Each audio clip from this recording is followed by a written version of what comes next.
Hey Ray, Now we're good. we got that working. Now we're good. Everybody, thank you for joining me. This is Ray Marcano. My name is Justin Cost, and I'm interviewing people in the Dayton area, talking to them about their future goals, their successes, and getting to know just the community a little bit more. Not just arts and entertainment, but all different facets of our community. So, Ray, thank you for being here. Thanks for talking with me. Sure. Love the backyard view.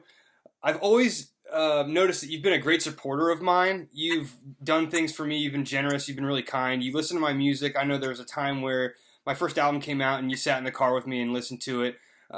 You've hooked me up with the job at Dayton Daily News. Um, allowing me to help you work on your own music, I'm really grateful for. And you've just been a really good leader in the Dayton community.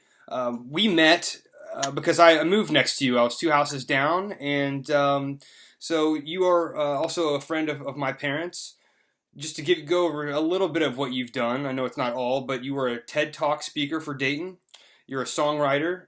You are a guest speaker. You work for Dayton Daily News as an editor, a keyboard player for the Mind Reels on occasion, and a great cook.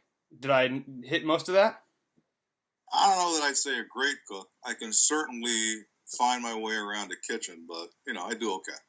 Hey, I really enjoy the photos that you drop, and everything that you make looks great. As well as Thanks. Patty. Patty does some mean cooking also, and I've had some of that food myself, so I'm a good first-hand opinion. One of my favorite quotes of yours is, "While everyone is entitled to their own opinion, no one is entitled to their own facts." What does that mean to you?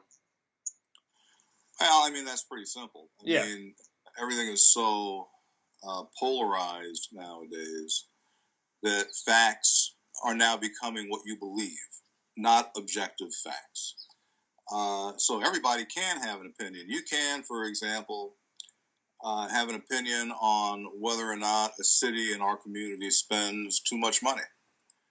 But you should also objectively look at how they spend that money and see if they're running a deficit. And if the facts tell you otherwise, then at least be open to changing your mind. Most people nowadays have minds like quick drying cement. Once they make it up, that's it. yeah, great analogy. So, do you think that we should limit the amount of opinions in the news cycle and the so-called talking heads that we see constantly with the major networks? No, but I think what we should do is clearly label what's news, what's opinion, what's analysis.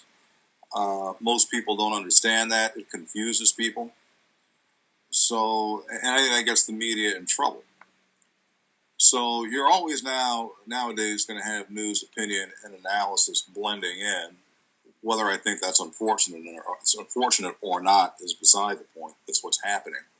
But I think it would help a lot of people if, especially in cable news, they would come on and say, all right, this is news. We are simply going to tell you what the news is.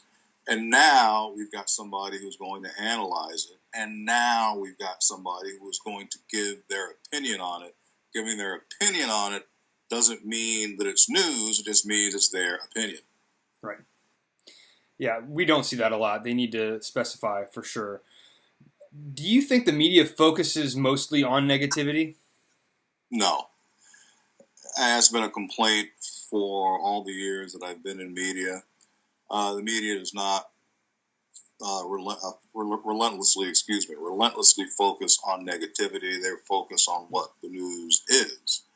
Unfortunately, today, with a polarized media as well, you're going to have people on the right and people on the left who go to specific places for their information, and they will consider the other news source negative. So if you're a fan of Fox, you consider MSNBC negative. If you're a fan of MSNBC, you consider Fox negative.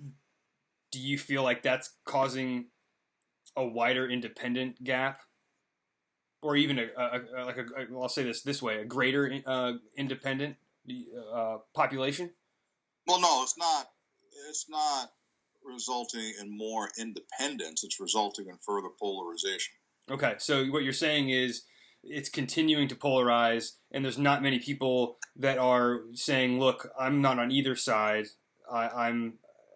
I think that's what we would like to see. I would think maybe a little bit, because the more that they pull, the more we get further away from what this country really stands for. Wouldn't you agree?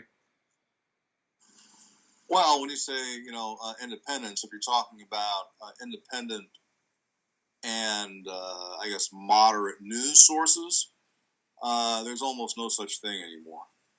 If you're talking about independent voters, that's a different thing because, in the electorate, independents, Democrats, and Republicans are pretty much split a third, a third, a third. Okay. But in terms of media, you have left-leaning media, you have right-leaning media, you have a few channels that try to be, just try to play it straight.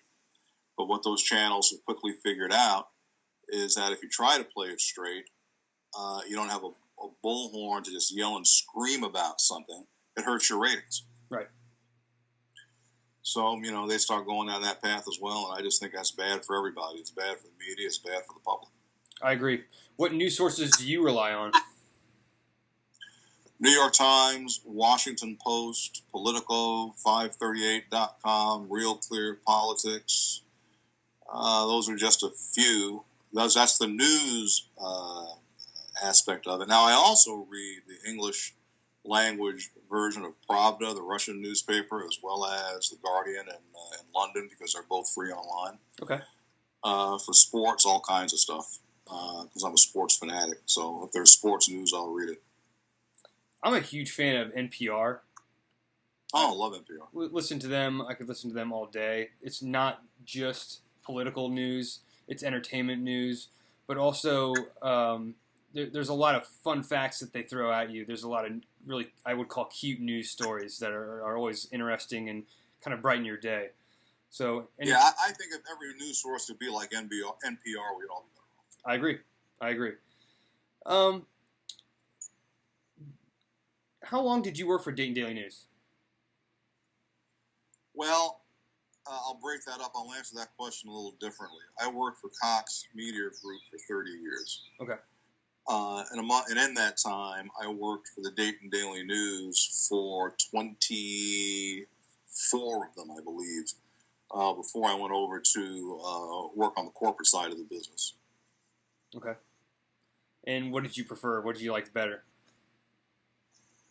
Well, I liked it all. I think I'm really fortunate to be able to have the career that I've had, exploring and writing and editing about the things that I have. I liked every bit of it. I can tell you my favorite job that I ever had was sports editor.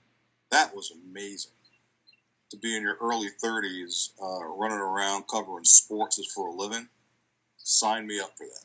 Now, you did one for food, too, and I think I make fun of this, so I call it the Big Belly Brigade, which isn't correct. What is it really called? That was the Lead Belly Boys. That's right. Which was me and Ron Rollins and Jim Dillon. We'd get out, just go around town, taste, burgers, pancakes, whatever, and write silly things about it. And to our surprise, it turned out to be one of the biggest things the newspaper did in our time there. Oh, I love it. I still can't believe how popular it is. I have not done one of those, I think, in 12 years, and people still ask me why they haven't seen us in the newspaper recently. Well, your caricatures were on point, that's for sure. Well, they made me look better, which is hard to do. Oh, I don't know about that. Hey, tell me, how fun was it to do a TED Talk? It was a lot of fun. Some people find it stressful because you're getting up and you've got to memorize an 8 or 9 minute talk, that you're going to deliver before 1,300 people. But I've done stuff like that before. No, you did it like a pro. Yeah, I've done that before. Not before that. Well, I may have done a couple before that many people, but I've done all kinds of talks throughout my career. So doing it wasn't stressful for me. Yeah, you've spoken at other colleges, I believe, correct? Oh, colleges, industry groups, you name it. I've spoken a whole bunch of places. That's great.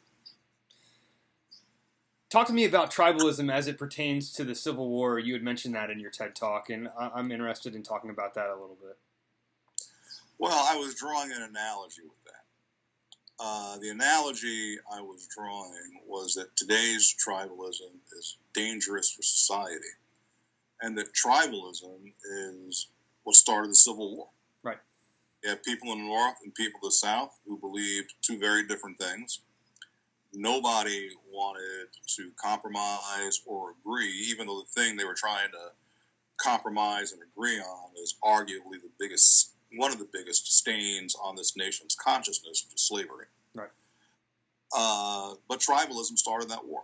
And that was the analogy that I was trying to draw, that tribalism is extremely bad for everybody, and we have to begin thinking about things in a more respectful way, in a deeper way, and we have to stop thinking that the other person is stupid simply because they hold a view that's different from yours.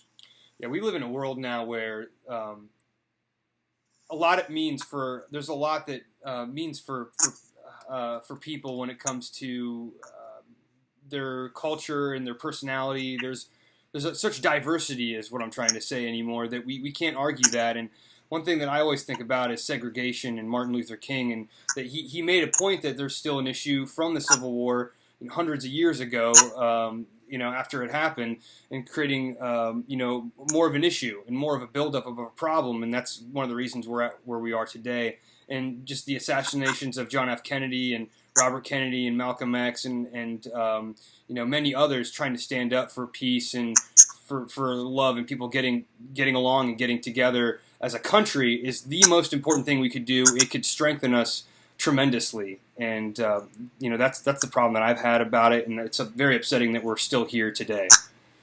Wouldn't you agree?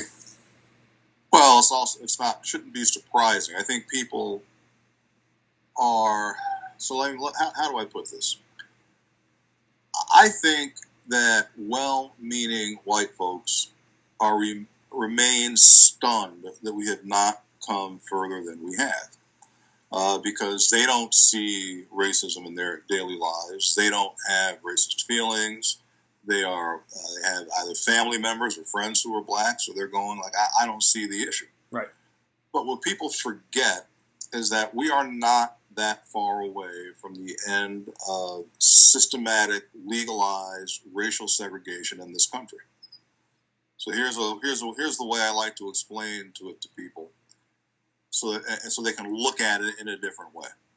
You have Plessy versus Ferguson, I think it was 1896, that actually legalized systematic discrimination in the United States with a separate but equal ruling by the Supreme Court.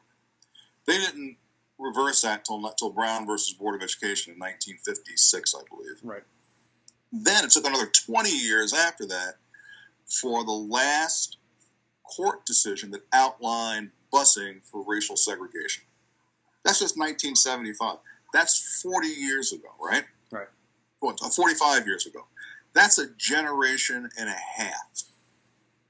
Generation's 30 years. Right. So if you have people raising kids in the 1970s with racist feelings, angered because their school is going to be desegregated, a portion of them, maybe not a lot, but a portion of them are going to impart those racist feelings onto their kids. Mm-hmm. Those kids today are in their late 40s, early 50s. Right. So the fact that racism is still here shouldn't surprise people. We are not that far away from taking the first step to getting rid of the vestiges of that. Yeah.